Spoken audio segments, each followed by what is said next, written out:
The struggle being waged in the Sahel is not a plea for charity in the form of sovereignty. It is a fight to reclaim our sovereignty. And from this perspective, my remarks revolve around two cliches that need to be clarified. Because we observe that through speeches and even the human rights issues that are raised, there are strategic plans to assassinate our leaders that are underway. And when I speak of a strategic plan to assassinate leaders, I need to be precise in my words so that everyone can understand.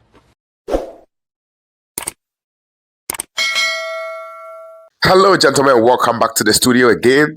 I think if you're an African and you come across this video, one thing I'll urge you to do is like this video and subscribe to this channel, because we are about the positive message of Africa, African unity, African people coming together, Africans raising and building each other, supporting each other. And this video is going to make you proud as an African. Burkina Faso has done it again. Let's take a look at this video. This man shut the whole world down. You can talk of the Emmanuel Macron, you can talk of Donald Trump, all those people that are coming after Burkina Faso. He just shut them down with records and with proofs. Let's get into it. Check it out. The struggle being waged in the Sahel is not a plea for charity in the form of sovereignty. It is a fight to reclaim our sovereignty. And from this perspective, my remarks revolve around two cliches that need to be clarified. Because we observe that through speeches and even the human rights issues that are raised, there are strategic plans to assassinate our leaders that are underway. And when I speak of a strategic plan to assassinate leaders, I need to be precise in my words so that everyone can understand. From the moment we talk about democracy, it is said that the AES countries must return to democracy. They must return to holding elections. What kind of democracy are we talking about? That question mark deserves to be raised, considering that from the 1960s to 2022, if I take the case of Burkina Faso, we have been governed by so-called Democrats who were installed, put in place by people sitting on the other side of the oceans. What has been the impact on the ground? Let me give a few examples. From 2022, that is from 1960 to 2022, that makes 62 years. Compared to the period from 2022 to 2026, that's 4 years. In 4 years, here is what has been accomplished. When the call was made to the Burkinabe people to face the current situation, starting in 2022, at the moment when I am speaking to you, the state has allocated 104 billion CFA francs to agricultural mechanization and inputs. And what results have we achieved? That means 104 billion, which is more. And this allowed us to reach 67,000 tons of cereals to feed the population. Isn't that defending human rights? If you have an accident right now and go to the hospital, you could die because we can't get a scan done. The cost has been reduced from 50,000 to 25,000. That's a 50% reduction during wartime. But from 1960 to 2022, this has never been done. I take, how should I put it? We have just launched the recruitment drive called Operation 1000 times 5. 1000 times 5 means that each year we will recruit 1,000 specialist doctors over 5 years. From 1960 to 2022, those who established their democracy here never did this.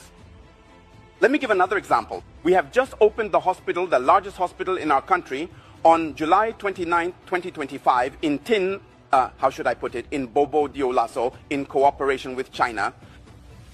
And I tell you, Your Excellency, that in our country, since 1960, it was on July 29th, 2025 in Tingango, that the first operation enabling a kidney transplant was performed in our country. When someone was sick, they had to take a plane. It was on the other side that they went to have it done. Now it is done in Burkina, in a country that is at war. Another example I would add is the construction of 920 CSPS from 2022 to 2026 in a country that is at war. On December 21st, 2025, or even up to what we have just observed after taking stock, there are 38 newly built health centers in a country that is at war. I could name others as well. People say, but what are human rights? It's the right to life, isn't it?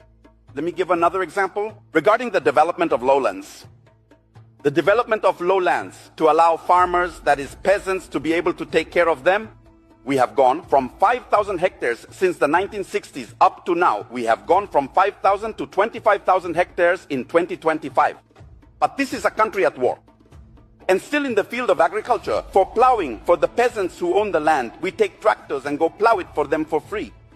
And in 2025, we plowed 58,000 hectares of land for free for the peasants. Is there any greater defense of human rights than that? And when I take, for example, the armed forces, among the 11 agreements where it was stated that we cannot purchase equipment elsewhere unless it's from France, and we cannot train our soldiers elsewhere unless it's in France, I inform you that from 2022 to 2025, we have independently formed around 20 rapid intervention battalions, all fully equipped with at least 500 soldiers per battalion. And I'm not going to give the exact number because the enemy might be listening. And since these are military matters, if I give the details, you could prepare yourselves and come. I won't give everything. I'll just give an approximate figure.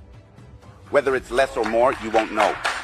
Second example. I mean, the white man sitting beside this man is just feeling so uncomfortable at this moment, and most of you can just see it. I mean, look at his reaction. He knows that whatever this man is saying is the truth, and he's so uncomfortable because he's talking about white people. Burkina Faso man is speaking about white people, and he's white. And you look at his body reaction, you realize that this man is just uncomfortable because this man is hearing the truth for the first time. And they thought Africans did not know about these things. Most Africans know about these things, but the braveness to confront the West about these things is something else again. It's another conversation. But this man is just brave, and he's made a statement in this video that is going to make you proud. He says something like, if it is about for us to lay down our lives, so shall it be, to protect our people. Let's continue with the video, guys. We have formed about 10 mobile police intervention unit groups. They are already deployed in the field. We have established gendarmerie legions throughout the entire country, nearly 10 mobile gendarmerie squadrons. They are already deployed in the field. From 1960 to 2022, there was only one air base. Today, we have 4. From 2022 to 2026, 4 air bases. There you have it. But I say I'm giving approximate numbers, not the total. That's it. The volunteers for the defense of the homeland who have been considered as militias. I myself, standing before you, am a volunteer for the defense of the homeland. So these are not just men picked up off the street to say that we form militias. And all those who are volunteers for the defense of the homeland on the ground, as time goes on, we remove them, we integrate them directly into the army without training. Those who are not fit to join the army are placed either in entrepreneurship, whether it's agriculture, carpentry, or welding. That's what's being done in Burkina. So it's essential that we ask everyone to take off their blinders in order to better see reality. What we're saying is, yes, people say Burkina doesn't want democracy. We never said we don't want democracy. Democracy is a forced garment that people want to make us wear. We will not accept it. If our grandparents were forced to wear it, we are saying no. And we have the necessary ability to say no. And even tomorrow we will say no. Liberal democracy, whose principles are based on homosexuality, whose principles are based on marriage between 2 children, or with their mother or father, this is over. In Africa and in Burkina, there will be none of that. In our space, in the US, there will be none of that. So, from this point of view, democracy has its principles. We think we can violate the constitution, get ourselves elected 3 or 4 times, settle in, and nothing happens. We kill 3,000 people, we install whoever we want, and nothing happens. And someone comes to power by force, supported by the people, without even a drop of blood being shed, and you think that this person should go? I'm telling you that there is a murder that is being covered up. I'll give you the references.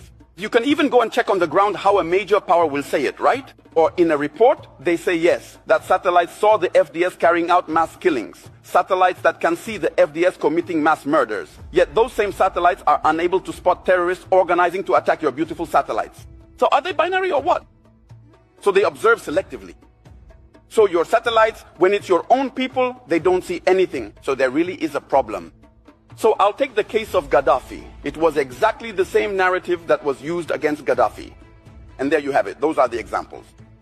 Again, they said yes, quickly, human rights, who made a report and submitted it. First of all, the people at Human Rights need to understand that the Universal Declaration of Human Rights from 1589 was created 553 years after the Charter of Kurukan in 1236. You can't come and teach Africans what human rights are. The Universal Declaration of Human Rights of 1948, for its part, was established 712 years after the Charter of Kurukan. That means that in Africa we know what human rights are about. So you take it, you say yes, Human Rights made a report. Go file it among the reports that contributed to the adoption of the 1970 and 1973 resolutions, either 1970 or 1973, which led to the assassination of Gaddafi. They even said it was to create an aerial exclusion zone. It is a zone that was created. They intervened all the way to the ground. They went and massacred Gaddafi, and then they came back. And afterwards, we come back and say, no, the reports that were used there, the evidence wasn't consistent. There you go. These are people who called. That's it. It's online. You can look it up. And it's on this basis that Gaddafi, in 2025, has even just been convicted for criminal conspiracy and other charges. That means that the leaders of Human Rights Watch should also be held accountable as criminals. Criminal conspiracy, that's what it means. So, finishing up these examples. I say that Burkina Faso, within the ARS, we are committed not against a people, not against a person, not against a group. But if a group stands in the way of our interests, we will defend ourselves. That needs to be clear. We are committed to reclaiming our sovereignty. Political sovereignty, for example, we will no longer have leaders imposed on us. That's one point. Economic sovereignty, for example, our resources will serve our people. Our young people who die on the shores of the oceans, who come back here, that's over. Security sovereignty, for example, saying that we have to buy everything, military equipment and so on, from France, that's over. We will buy our equipment wherever we want. And even where we are heading now, it's about figuring out how to properly train our young people so that we can manufacture them in Burkina or in Niger or in Mali. It's because you know the brands and you can map them out. We will also create tunnels and then manufacture ourselves. Are we subhumans? No, we have brains too. That's it. But now cultural sovereignty. It's about preventing the continued erosion of our identity. We are engaged in the struggle to reclaim our identity. And when I said it's a conquest, it's not just any conquest in this world. We are ready. We who are here. If it means losing our lives for this, we are ready. Isn't this bravery? Isn't this interesting? Isn't this, when I see an African standing up for African people, for standing up for his or her own country, this amazes me a lot. And the bravery, the fact that he's able to look into their eyes because they were there. He's able to look into their eyes and tell them the truth. And you look at the records that has been, displayed. What are we talking about? And the fact that they are always trying to teach people human rights or something like that. When whatever you guys have been doing for the longest is the oppression of Africa. Let's be honest. That is what has been happening for the longest. And once you are forcing someone to even do something, it's not even longer human rights. When you are forcing someone to practice it, means you are even infringing on that person's right because you are forcing him to do something that he's not comfortable at doing, right? So the moment you start to force democracy on someone, it means his rights are being abused because you are forcing something on him. Africa is for African people, and let us decide our future. Let us manage whatever. This guy is doing fantastic. I've been to Burkina Faso personally for I think 3 times, right? And the first time I went was somewhere around 2020. How distracted the country was. And you get there right now and you see the transformation, you'll be amazed. And the fact that they are training their own doctors and the kidney transplant is being done in Burkina Faso. This is amazing. Who told you the black man is not capable of managing his affairs? We are capable. I'm going to give you certain things that blacks invented that most of you guys don't know. The computer that you're looking at, the smart computer that you're looking at, was invented by a Nigerian. Go and do the research. It is there, but they still intellectual property. They make it look like you are not the owner. Blacks invented most of these things that you take about. The air conditions that we are in right now is invented by, a black person. Fridge, there are a lot. Helicopters, so much that black people invented, but you will never hear it. The propaganda that has been run about black people, that we are just not capable. It's just outrageous. And this man confronting them this way, we need more of him. And you know what they often do? When you see an African leader rising, they use the past to, kind of threaten him, right? Now they are using Kwame Nkrumah Thomas Sankara, and the others that stood up for Africa, and they end up dying. Those are the people they use in threatening Ibrahim Traore. They just want to frighten him. And this man, he is willing to die for his country. You best believe it. That is the African running through his brain, and his blood is just, man, it's out of this world. Like I told you guys, if you are interested in this type of content, make sure you like this video, subscribe, let me know your thoughts in the comment section, and don't forget to stay out of trouble, guys. I'm out here. Peace.